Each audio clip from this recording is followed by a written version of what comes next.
It's sad to see that a domestic violence situation could lead to this. This witness says it perfectly. The day started 6 miles north of here at the Southfield Marriott after 9 o'clock. Evidence markers trail a spray of gunfire where a 49-year-old man used an assault rifle and shot his child's mother and her new boyfriend.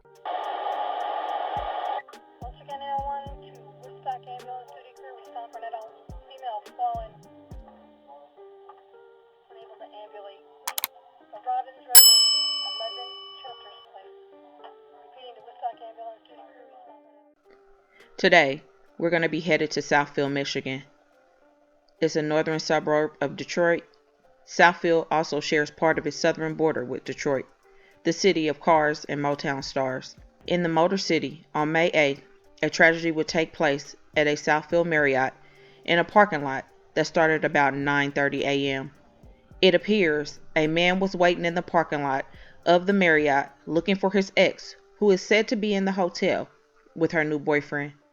The man, whose name is Cal Bozeman III, waited until they exited the hotel, at which time he completely lost it. According to police, Cal will pull out an assault rifle, and as the mother of his children came out of the hotel with her new man, he would begin shooting at the both of them and then leaving the scene. Cal was able to escape the scene before Southfield police arrived. Our preliminary information suggests that the ex-boyfriend tracked his ex-girlfriend and her new boyfriend to the hotel. It appears that he waited in the parking lot until they exited this morning, sometime around 9:24 a.m., where he used an assault rifle, shot both of them multiple times.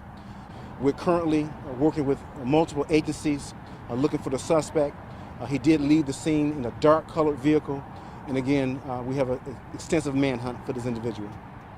After escaping the scene, sources said Cal went to his Warren home to get into his black Chevy Camaro. Those same sources then said he picked up the couple's kids from school, gave them some money, and said his goodbyes. Then he dropped them off at a friend's house near the lodge at 7 Mile, which is where Southfield police tracked him down and tried to pull him over. Back at the Marriott, the mother of his children, Jamisha Kelly, was pronounced deceased, and the boyfriend was rushed to the hospital in critical condition. Sadly, the female victim, a 41-year-old resident of Detroit, did succumb to her injuries. The male victim, 41 as well, is in critical condition at an area hospital. Let's start with the victim's condition in all of this. A 41-year-old woman we're talking about. Sadly, she was killed earlier this morning, and her new boyfriend, a 41-year-old man, is in critical condition. Jamisha was a mother to 8 children, and Cal, from what I could find out, was the father to the youngest 3 kids and had been with Jamisha for about 10 years. I'm not sure when they broke up, but Jamisha was trying to move forward in her life with someone else. Fast forward back to May 8th again, and after the shooting, the police would eventually catch up with Cal, and he had changed his cars and was in that black Camaro because he had did the shooting in a different vehicle. He would drop the top as he was being pulled over, and when police tried to approach, it was said that he reached for his rifle, and the police at that point had to use deadly force, and he passed away on the scene. Now, where we're standing now is where the story ends. 7 Mile and the Lodge Service Drive. That Camaro you see behind me, that was the suspect's car. That is where he was shot and killed by police, allegedly reaching for an assault rifle. And we're learning some pretty sad information prior to where the shooting happened here. Allegedly, the couple, the woman we referenced there, and the suspect, they share some children. He apparently picked them up from school, dropped them off at a friend's house nearby the scene, gave them some money, and said his goodbyes.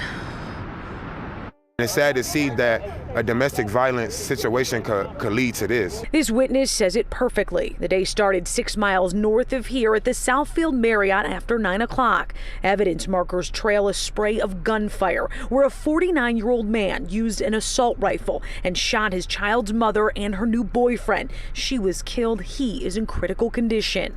It appears that he waited in the parking lot until they exited the hotel, at which time he used an assault rifle and did shoot both of them. Police sources say after the double shooting, the 49-year-old suspect went to his Warren home, switched out cars into this now shot-up black Camaro. He then picked up the couple's kids from school, gave them money, and said his goodbyes before dropping them off at a friend's house near the Lodge in 7 Mile.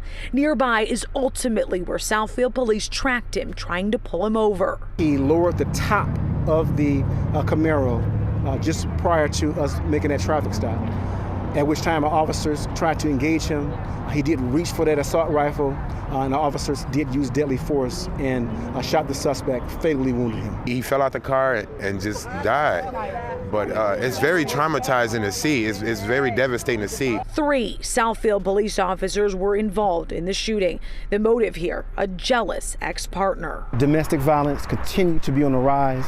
It continues to plague our communities, and this is just another sad example of that. We're told the couple's children are safe with family. At least there's some measure of closure to these families. But again, a very tragic situation, and we're truly sorry that this happened. It is very sad that he felt that this was the only way. Now there are 8 kids whose lives are in shambles because not only is mom not coming home, but dad is not coming home either. My heart hurts for them. So tragic and so sad. I can't even put my head around it because it's a problem that is becoming way too common. And it leaves a lot of kids with trauma at an early age that they will have to live with for the rest of their life. My deepest thoughts are with the family and friends affected by this senseless violence. So please comment your thoughts and prayers for this family in their difficult time, and hit that like button to share to make your people aware. And as always, remember, stay woke. Things change quickly.